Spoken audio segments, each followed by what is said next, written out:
Good morning everyone. तो ये last question हमने आप लोगों को करवाया था। चलिए कुछ क्वेश्चंस हम और सॉल्व करते हैं अपने कॉन्सेप्ट के लिए। जैसे मान लीजिए कि ये भी क्वेश्चन एग्जाम में आ चुका है कि the nitrogen which does not contribute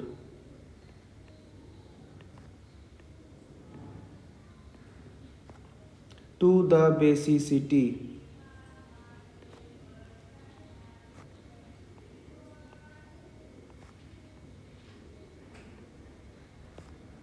for the compound is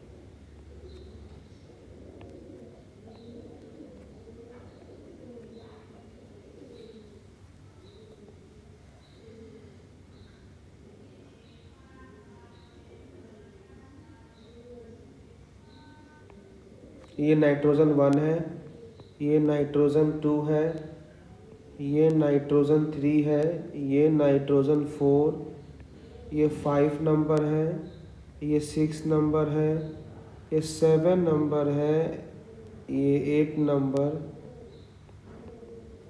और ये 9।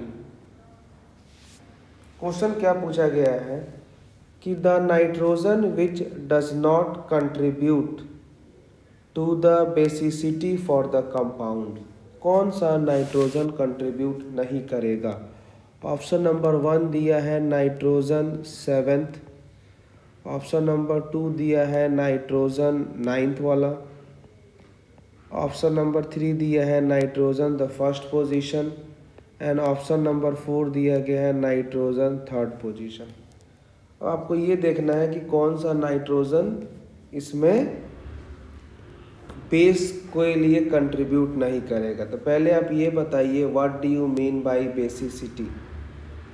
What do you mean by basicity क्या होता है? बेस वो होता है जो अपना लोन पेयर इजीली डोनेट कर सके। बेस क्या होता है? बेस वो होता है जो अपना लोन पेयर इजीली डोनेट कर सके। तो इसमें कह रहा है कि बेसिसिटी कौन लोन पेयर डोनेट नहीं कर सकता, हमें ये इसको बारे में देखना है। कैसे हम चेक करेंगे इसको? देखिए,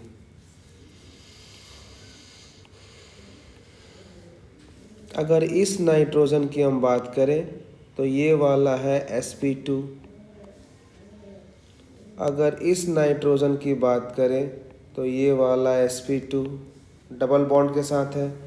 अगर इस नाइट्रोजन की हम बात करें तो ये भी आपका sp2, लेकिन ये वाला नाइट्रोजन sp3 है। यानी जो हमारा sp3 नाइट्रोजन है इसके पास एक लोन पेयर है, इसके पास एक लोन पेयर है। अब देखिए, अब हम अगर रिंग की बात करते हैं, अगर हम रिंग का बात करते हैं तो सेकेंड वाला रिंग जो लेफ्ट मोस्ट में दिया है उसको आप ड्रॉ करो।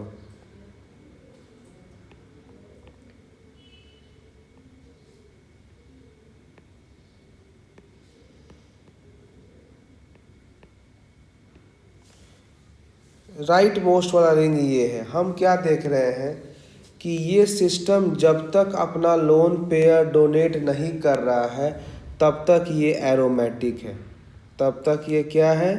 एरोमेटिक है। कैसे हम चेक करते हैं एरोमेटिक?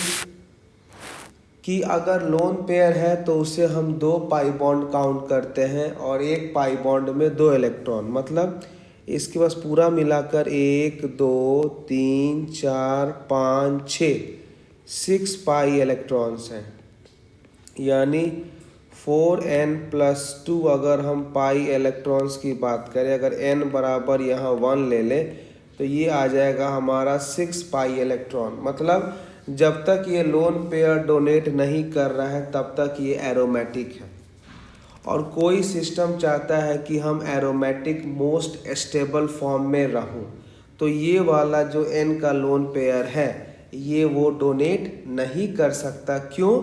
क्योंकि ये अपना एरोमेटिक लूज़ करना नहीं चाहता, क्योंकि एक बार इलेक्ट्रॉन का लोन पेयर डोनेट हो जाएगा तो ये अनस्टेबल हो जाएगा। तो इसका आंसर क्या होगा? Nitrogen eight 9th position. चलिए अगला हम बात कर रहे हैं, अगला क्वेश्चन की हम बात कर रहे हैं।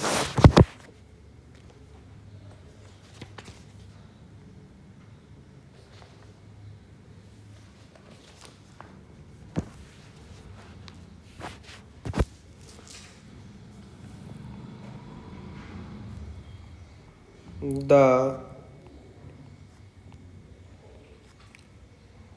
increasing order of the boiling point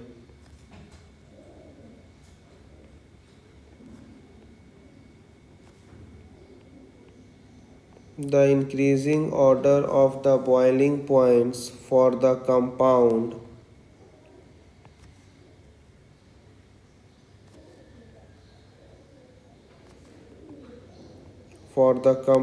is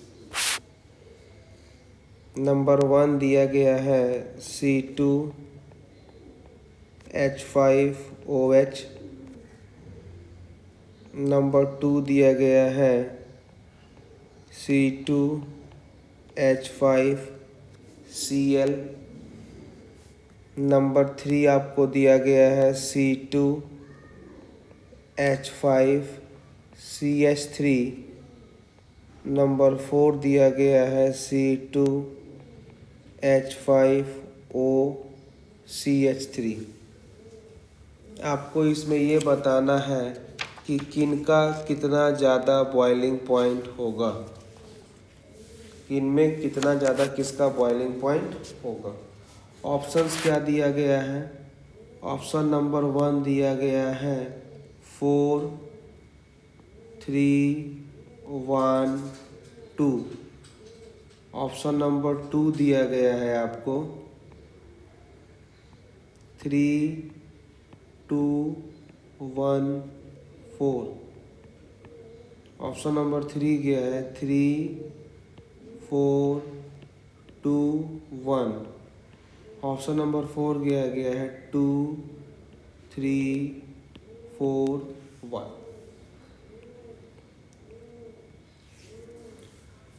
अब इसमें हम ये पूछना चाहते हैं कि बेटा ये बताओ इसमें सबसे ज़्यादा बॉइलिंग पॉइंट किसका है। ठीक है, हमें ये आपको बताना है। चलो हम एक एक करके चेक करते हैं। अगर हम पहला वाला कंपाउंड का बात करें तो ये क्या है? ये है C2H5OH, मतलब यहाँ पर हाइड्रोजन बॉन्डिंग है। यहाँ पर क्या है? हाइड्रोजन बॉन्डिंग है। क्लियर? और आपको पता है कि जो हमारा बॉइलिंग पॉइंट होता है it is directly proportional to hydrogen bonding. अगर हम दूसरा वाले की बात करें, अगर हम बात करें दूसरा वाले कंपाउंड का C2H5, तो ये कैसे बनेगा? ये हमारा 2 कार्बन है, 1 2 3 H, एक H एक H एक Cl। तो आप क्या देख रहे हो? यहाँ पर क्लोरीन कार्बन से इलेक्ट्रॉन पुल करेगा तो पार्शियल नेगेटिव कार्बन पर पार्शियल प्लस, मतलब सेकेंड वाले में कोई हाइड्रोजन बॉन्डिंग, कोई डाइपोल मोमेंट कुछ भी नहीं है। सेकेंड वाले में क्या है? हमारा सेकेंड वाले में सिर्फ चार्ज सेपरेशन है। क्या है? चार्ज सेपरेशन, यानी इसका बॉइलिंग पॉइंट तो हाइड्रोजन बॉन्ड से कम होगा। अगर हम तीसरा की बात करें तो सब के सब कार्बन है, मतलब दे आर सिमेट्रिकल, सो इनका जो डाइपोल मोमेंट होगा म्यू बराबर 0, क्योंकि कार्बन कार्बन सेम है, ना ही कहीं इलेक्ट्रॉन ट्रांसफर, ना ही कहीं गेन, ना कहीं लॉस, तो क्या हो गया? सिमेट्रिकल। और अगर मैं चौथा वाले की बात करूं तो ये हमारा क्या है बेटा? ये क्या है? ईस्टर है। तो इन चारों कंपाउंड से हमने इसमें से क्या कॉन्सेप्ट निकाला है? देखिए कि जो हमारा बॉइलिंग पॉइंट है, जब भी इस तरह क्वेश्चन आए तो boiling point is directly proportional to H bonding. जिनमें एच बॉन्ड होगा उनका बॉइलिंग पॉइंट ज़्यादा होगा। पहला तो आप ये देखना। दूसरा, boiling point is directly proportional to dipole moment. जिनमें इलेक्ट्रॉन की मूवमेंट होगी उनकी डाइपोल मोमेंट ज़्यादा होगा तो बॉइलिंग पॉइंट ज़्यादा। और तीसरा आप देख लेना कि boiling point is directly proportional to molecular mass.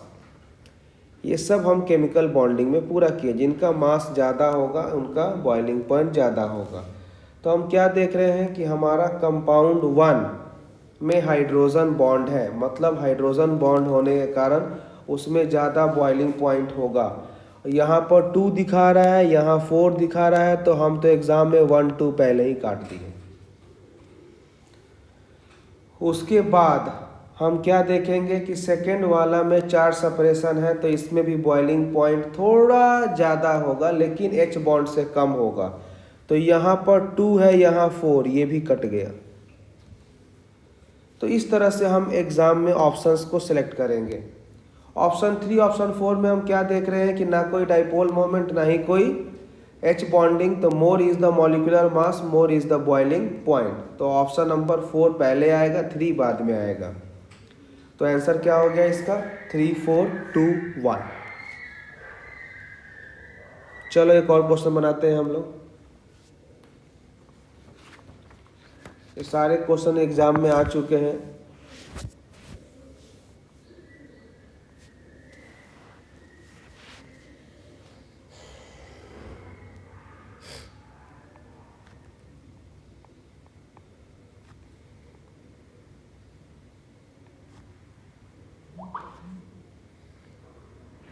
In which of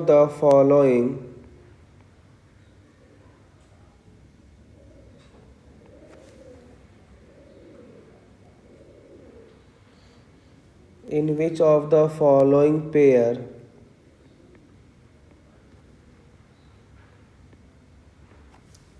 A is more stable than B? ये क्वेश्चन आया हुआ था आपका जेई 2014 ऑनलाइन। ऑप्शन नंबर 1 ये दिया था।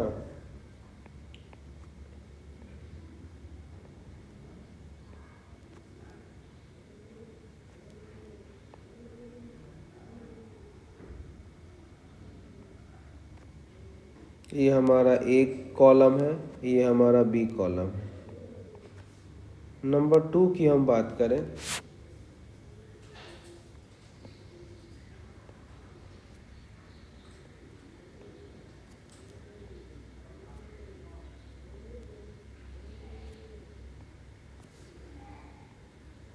नंबर 3 की अगर हम बात करें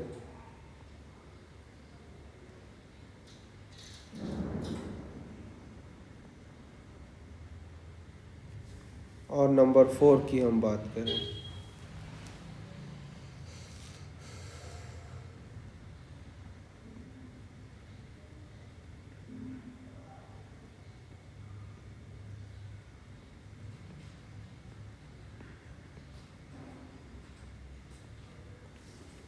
अब इसमें से आपको बोला गया है कि कौन सा ए और बी में कौन कितना ज़्यादा स्टेबल है, किस में ए ज़्यादा स्टेबल है और बी कम स्टेबल है, ये आपको ऑप्शंस फाइंड करना है। ऑप्शन 1 2 3 4 दिया हुआ है। चलिए हम सॉल्व करते हैं। अगर हम बात करते हैं पहला ऑप्शंस का, ये देखिए जो ए बी कंपाउंड है ना बेटा, ये सब के सब क्या दिखा रहा है, ये सारे के सारे दिखा रहे हैं फ्री रेडिकल। अगर हम 1 की बात करते हैं तो 1 में हमारा जो फ्री रेडिकल है वो है 2 डिग्री फ्री रेडिकल, और बी वाला हम देख रहे हैं कि 3 डिग्री फ्री रेडिकल है। और आपको पता है कि 3 degree free radical is more stable than 2 degree free radical. या और हमें क्या देखना है कि कहाँ A is more stable than B, लेकिन 1 में B is more stable than A, इसीलिए ऑप्शन नंबर 1 हमारा नहीं होगा। अगर हम दूसरा की बात करें तो हम क्या देख रहे हैं कि दूसरा वाला डबल बॉन्ड के ऊपर फ्री रेडिकल है जो हाईली अनस्टेबल होता है, लेकिन दूसरा वाला हम क्या देख रहे हैं कि इसके पास डबल बॉन्ड, सिंगल बॉन्ड और इलेक्ट्रॉन, यानी it will take part in resonance, that is resonance has more stable. यानी फिर से हम क्या देख रहे हैं कि इसमें क्या हो गया, पप्पू, आपको हम सिखाए थे जीओसी में, पप्पू मीन्स पाई पर odd electron pair highly unstable, और इसमें हमारा हो जाएगा रेजोनेंस। आपको सिखाए थे डबल बॉन्ड सिंगल एक electron is the condition of resonance, double bond single double bond condition of resonance, double bond single plus condition of resonance, double bond single minus condition of resonance, double bond single vacant orbital condition of resonance, double bond single lone pair condition of resonance. और जहाँ जहाँ resonance होगा वहाँ वहाँ system more stable. तो फिर हम देख रहे हैं क्वेश्चन में हमसे पूछ रहा है कि ए कहाँ स्टेबल है, आंसर बता रहा है कि B is more stable than A, so option number 2 नहीं होगा। ऑप्शन नंबर हम 3 की बात करें कौन कितना ज़्यादा स्टेबल है, तो हम क्या देख रहे हैं, देखिए ऑप्शन नंबर 3 में ये all the and and bend are same, मतलब पहला वाला जो हमारा क्वेश्चन है ये वाला हो गया इक्विलेटरल ट्रायंगल, जिसका एंगल कितना हो जाएगा 60 डिग्री। क्यों? क्योंकि सारे कार्बन एंड पर हैं तो दे आर सेम, और सब कार्बन सिंगल बॉन्ड, सबका लेंथ सेम, यानी ये ट्रायंगल क्या हो गया, इक्वेटरल ट्रायंगल। और दूसरा वाला भी सब कार्बन कहीं एंड बेंड है, सब सेम है, सब सिंगल बॉन्ड, सबका लेंथ बराबर है, तो इसका एंगल हो गया 120 डिग्री। और आपको पता है कि बॉन्ड बॉन्ड जितना दूर एंगल पर होंगे, जितना मैक्सिमम एंगल पर होंगे एज पर वेस्पर थ्योरी, वो उतना ही स्टेबल होंगे। पहला वाला में हम देख रहे हैं कि बॉन्ड बॉन्ड का डिस्टेंस 60 है, दूसरा वाला में बॉन्ड बॉन्ड का एंगल 120 है, more is the angle more stable. हमें क्वेश्चन में पूछा गया है कि ए कहाँ स्टेबल है बी से, और हमें यहाँ पर दिख रहा है कि B is more stable than A, तो ये भी ऑप्शंस नहीं होगा। अगर मैं लास्ट वाले की बात करूं, if I am going to talk about last वाला, तो लास्ट वाला में आप क्या देख रहे हो, पहले इसका डायग्राम बनाओ। ये आपको दिया है एक, ये दूसरा आपको ये दिया है, तीसरा आपको ये दिया है, और ये एक डॉट, और दूसरा वाला क्या दिया है CH3